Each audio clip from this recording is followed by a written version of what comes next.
You've probably heard how Christopher Columbus discovered America. Perhaps you heard about Vasco da Gama, how he rounded the Cape. But did you learn about Muhammad ibn Qu? Hundreds of years before these European sailors, the African king organized 2 expeditions to discover the other side of the Atlantic. Did they reach their destination and settle in their new home? Is this the story of the African king who colonized America?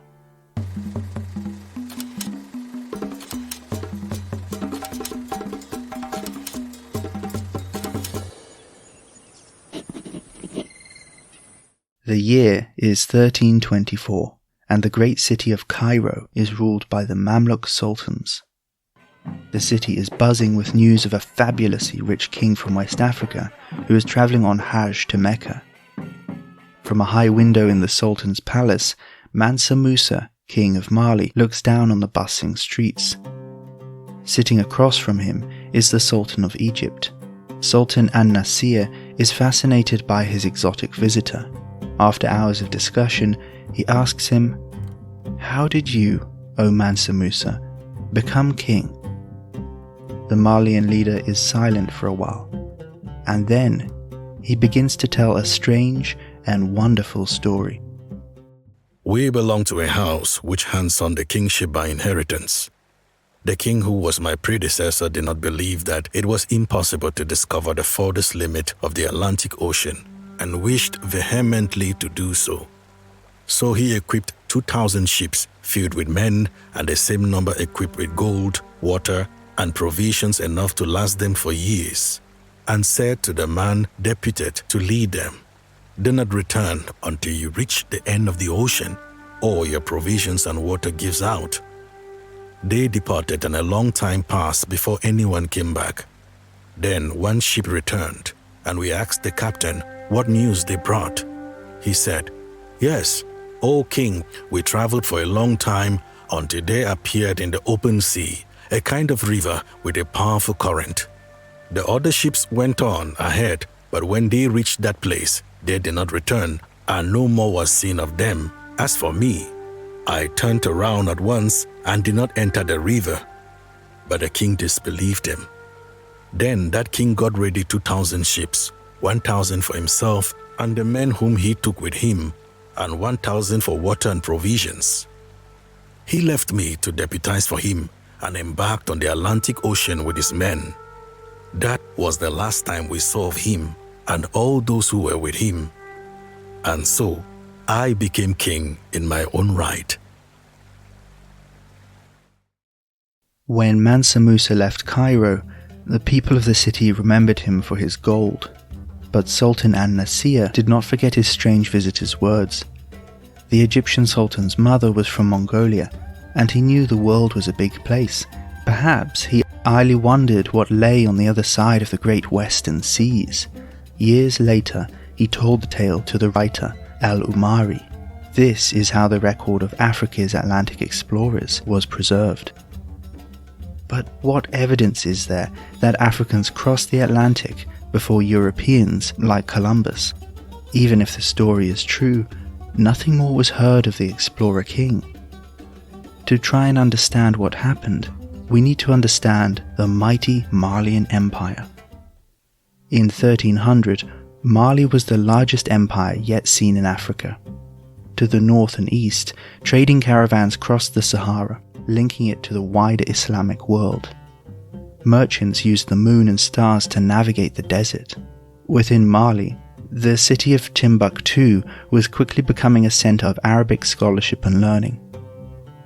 United under the Keita dynasty, Mali encompassed many different ethnic groups. To move its army quickly across the empire, rivers were used. Huge canoes, hewn out of ancient trees, could carry up to 100 men. At the coast, things were more complex. In some places, rocks and currents discouraged locals from fishing at sea. But around the Senegal River, a culture of ocean-going canoe fishermen flourished. Several hundred years later, the French sailor Jean Barbot would observe over 800 canoes head out to sea on a calm day, some going 15 kilometers out. These smaller, maneuverable sea canoes were not just for fishing. In Mali's rivers and oceans, the canoe replaced the camel for traders.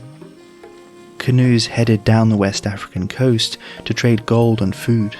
Barbot claimed some sea canoe traders in Senegal travelled as far as Angola, taking specially preserved biscuits with them to last the voyage. In this context, Atlantic exploration begins to sound believable. The Malian king, whose name was Muhammad ibn Ku, took gold as well as food and water, like a trading caravan heading into the desert. Ibn Ku's Muslim advisors would have told him the world was surrounded by water. Islamic maps from Timbuktu would have shown Mali perched on the edge of the known world, but there was a tradition amongst some Muslim geographers to show an unknown continent on their maps, southwest of Africa. Rather than heading blindly into the ocean, the Mansa may have been heading towards this fabled continent. Mali had the ideas and motivation to explore the Atlantic, but did it have the technology? No rudders or sails had been found in pre-Portuguese West Africa. Canoe technology had not changed a lot from the 8,000-year-old Dufana canoe. You couldn't paddle across the Atlantic, could you? In 1896, two experienced sailors, Frank Samuelson and George Harbo, rowed across the Atlantic in 56 days.